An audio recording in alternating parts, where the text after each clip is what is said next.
अस्सलाम वालेकुम जी, मैं हूं उस्मान भट्टी।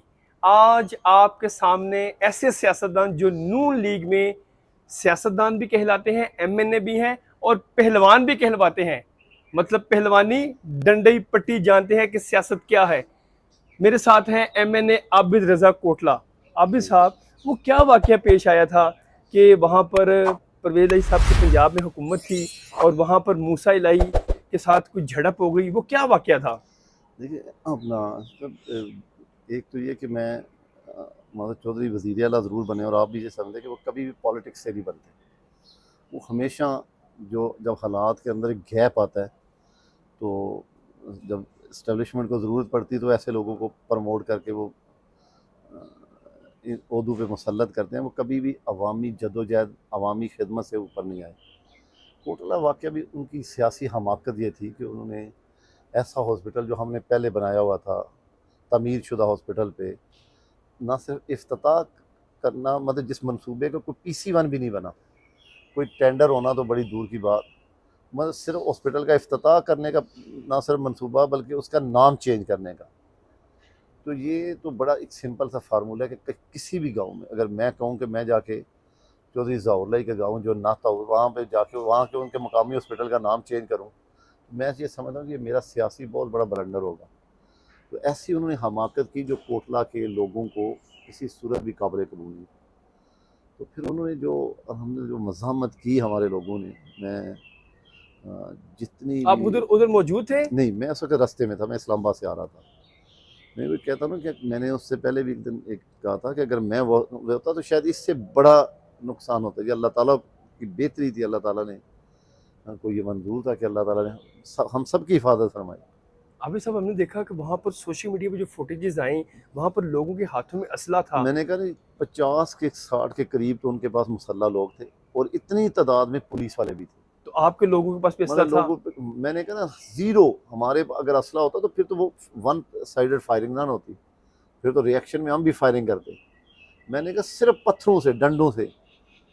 देखिए वो बुज़दिल और कायर के हाथ में आप चाहे तोप थमा दे, वो अगर उसके अंदर दिल नहीं तो वो चलाएगा कहाँ से। तो उनकी वो सियासी हमाकत थी जिसकी मैं समझता हूँ कि लोगों ने हमारे भरपूर मज़ामत की और उस उन्होंने ना सिर्फ उन्हें भागने पे मजबूर किया बल्कि ये उन्हें बताया कि आइंदा कभी भी सियासत में ऐसी गलती दोबारा ना करना। अभी सब आपके बारे में मशहूर है कि आप सियासत भी करते हैं, पहलवानी भी करते हैं, उधर नहीं, आपके माशाल्लाह भाई हैं, देखिए हल्का अहबाब है। देखिए ऐसी बात नहीं है। बात यह है कि मेरा क्या ज़िंदगी का अपना असूल है। अल्लाह ताला माफ़ फरमाए, इंसान में ज़िंदगी बहुत कमी कोताहियाँ होती हैं। मैं एक अपनी सोच का मालिक शख्स हूँ। मैं समझता हूँ कि सियासत खिदमत, रवादारी, अमन का नाम है, लेकिन सियासत बुज़दिली और कायरी का नाम नहीं है। कि अगर आपके अंदर फैसले करने की जुर्रत नहीं, या आप किसी ताकत के सामने, जुल्मत के सामने खड़े नहीं हो सकते, और आप में और जानवर में कोई फ़र्क नहीं है। अभी साहब, पाकिस्तान में बहादुर सियासतदान कौन है? देखिए बात यह कि मैं ये समझता हूँ कि पाकिस्तान में मैं तो मियाँ नवाज शरीफ से बहादुर सियासतदान नहीं कोई समझता। ऐसा कमाल शख्स है जिसने इतनी तन डिलीवर करने के बाद इतनी तनकीद को, और हमेशा आपने देखा कि उन्हें 3 दफ़ा वज़ारत उज़्मा से निकाला गया, लेकिन कितना लॉयल शख्स है वो इस मुल्क के साथ, इस कौम के साथ, कि उसने फिर भी हिम्मत नहीं हारी। फिर भी उसने जब भी रियासत नुकसान डूबने पे आई तो नवाज शरीफ ने फिर इसे कंधा दिया।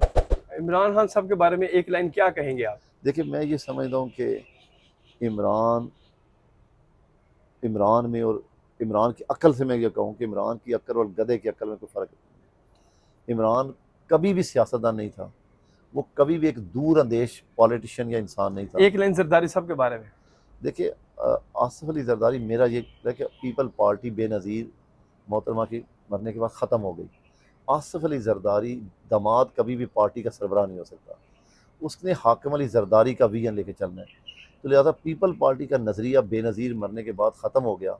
अब वहाँ आसिफ अली जरदारी का नज़रिया जो पीपल पार्टी का नज़रिया नहीं था। बिलावल भुट्टो के बारे में एक लाइन। देखिए बिलावल भट्टो को मैं मतलब जो है ना देखता हूँ कि बसीयत एक बहुत टैलेंटेड नौजवान है। मैं उन्हें असम्बली से बड़ा ऑब्जर्व करता हूँ, लेकिन मैं उन्हें कभी भी कौमी लीडर नहीं समझता। मरीम बीबी के बारे में एक लाइन। ठीक है ना। देखिए बीबी ने اندر میں ہماری وہ قابل احترام ہے، وہ پاکستان کا فیوچر ہے، وہ پاکستان کا فیوچر ہے۔ میں انہیں بھی کہتا ہوں، اس انٹرویو میں بھی کہتا ہوں کہ اگر انہوں نے کلچر اور مذہب سے جنگ نہ کی، اس کے قریب رہیں، تو طیب اردگان کی طرح بی بی کو آنے 20 سال میں ان کا زوال نہیں دیکھتا۔ حمزہ صاحب کے بارے میں ایک لائن۔ دیکھیں حمزہ صاحب ایک بہترین انسان، ٹھیک ہے، بہت بہترین خوبصورت انسان ہے۔ اچھا کوٹلا صاحب، کیونکہ آج تھوڑا سا ہم آپ سے پرسنل بھی انٹرویو کر رہے ہیں، باتیں پوچھ رہے ہیں، کوٹلا صاحب آپ کھانے میں کیا پسند کرتے ہیں؟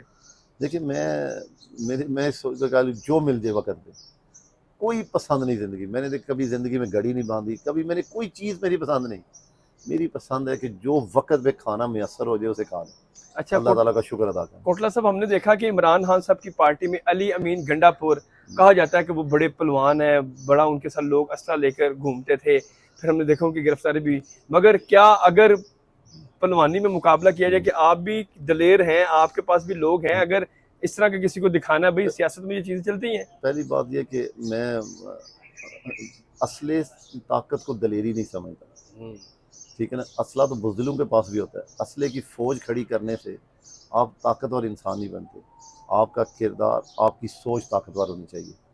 علی مین گنڈا ایک صرف انسان ہوں گے، ان کے پاس مجھے نہیں اندازہ کہ انہوں نے کبھی پریکٹیکل لوگوں کو ڈلیور کیا ہو۔ دیکھیے وہ مولانا فضل الرحمان کی 18 کی اسٹیبلشمنٹ کی نفرت نے مولانا فضل الرحمان صاحب کو رہایا اور اس نالائق کو جتوایا، جیسے نواز شریف صاحب کو پیچھے کیا اور عمران کو جتوایا۔ آج اس کی سزا نہ صرف اسٹیبلشمنٹ بھگت رہی ہے، پاکستان کی 22 کروڑ عوام بھی بھگت رہی ہے، اور پاکستان کی اکانومی، خارجہ پالیسی، دوست ممالک سب 18 والی حماقت کی سزا بھگت رہے ہیں۔ کوٹلا صاحب لاسٹ کوشچن، آپ الیکشن پاکستان میں بر وقت دیکھ رہے ہیں؟ ہاں میرا خیال ہے کہ مہینے ایک عد کا فرق پڑ سکتا ہے، ٹھیک ہے نا، کہ اگر آپ 2-4 اگست کو 9-10 کو اسمبلیاں ڈیزالو کر دیتے ہیں پہلے 2-3 دن، تو ہو سکتا ہے کہ آپ نومبر میں الیکشن کروائیں، ٹھیک ہے، میں نومبر میں الیکشن دیکھ رہا ہوں۔ اگر آپ نے نئی حلقہ بندیوں پہ گئے کہ آپ نے جو نئی مردم شماری ہے، تو پھر میں الیکشن کو مارچ میں دیکھتا ہوں، لیکن مجھے لگ رہا ہے کہ الیکشن نومبر میں آلموسٹ سسٹم کو کرانا پڑیں گے، اور الیکشن ہونا بھی چاہیے۔ دیکھیے اس سے آپ کی اکانومی سٹیبل ہو جائے گی، آپ کے جو سٹاک مارکیٹ میں اوپر نیچے چیزیں خراب ہو رہی ہیں، وہ الیکشن کے بعد ہی سمت درست ہوگی ساری چیزوں۔ جی ہمارے ساتھ موجود تھے عابد رضا کوٹلا، جو کہ ایم این اے ہے، مسلم نون سے ان کا تعلق ہے۔ ان کا یہ کہنا ہے کہ میں الیکشن کو پاکستان میں بر وقت دیکھ رہا ہوں۔